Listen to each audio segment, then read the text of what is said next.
दोस्तों एनलॉन का आईपीओ 26 से ओपन हो रहा है जो कि 29 को क्लोज हो जाएगा। अब ये कंपनी फार्मास्यूटिकल स्पेस के अंदर है और एपीआई बिजनेस में कंपनी डील करती है। एपीआई का मतलब एक्टिव फार्मास्यूटिकल इंग्रेडिएंट, मतलब ये दूसरी कंपनी है जो फार्मास्यूटिकल प्रोडक्ट बनाती है, उनको एक तरह से रॉ मटेरियल प्रोवाइड करने का काम करती है। अब इस कंपनी के फंडामेंटल की बात करूं तो फंडामेंटल मुझे बहुत अच्छे लग रहे हैं। उसके दो कारण हैं। एक तो जो पेन से रिलेटेड ट्रीटमेंट होता है उसके अंदर इस कंपनी की स्पेशलिटी है, तो जितने भी पेन ट्रीटमेंट होते हैं उनमें कहीं ना कहीं इस कंपनी के प्रोडक्ट यूज में आते हैं।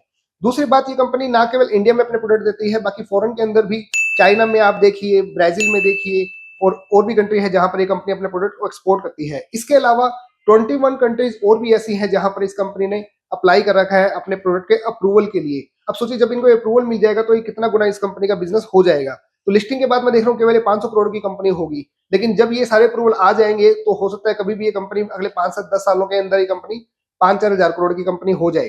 फाइनेंशियल्स की बात करूं तो फाइनेंशियल्स मुझे कंपनी के एवरेज लग रहे हैं, कोई ज्यादा ग्रोथ 2-3 सालों के अंदर नहीं है। फिर भी ये कह सकते हैं कि कंपनी ठीक ठाक ग्रो कर रही है। छोटी कंपनी है थोड़ा सा, तो आपको फाइनेंशियल छोटे नजर आएंगे। 24 के अंदर इनके थोड़ा सेटबैक आपको नजर आएगा। उसका कारण क्या है कि इन्होंने जो ब्राजील के अंदर अपना जो अप्रूवल लिया था प्रोडक्ट का, उसमें बहुत कॉस्ट इनकी लगी थी, उसकी वजह से 24 के अंदर आप नेट रेवेन्यू में देखें तो एक सेटबैक है। बाकी फाइनेंशियल ठीक लग रहे हैं। पी की बात करूं तो इस लेवल पे पी कितना होना चाहिए ये पता लगाना बहुत मुश्किल है। कारण क्या है कि तो बहुत छोटी कंपनी है।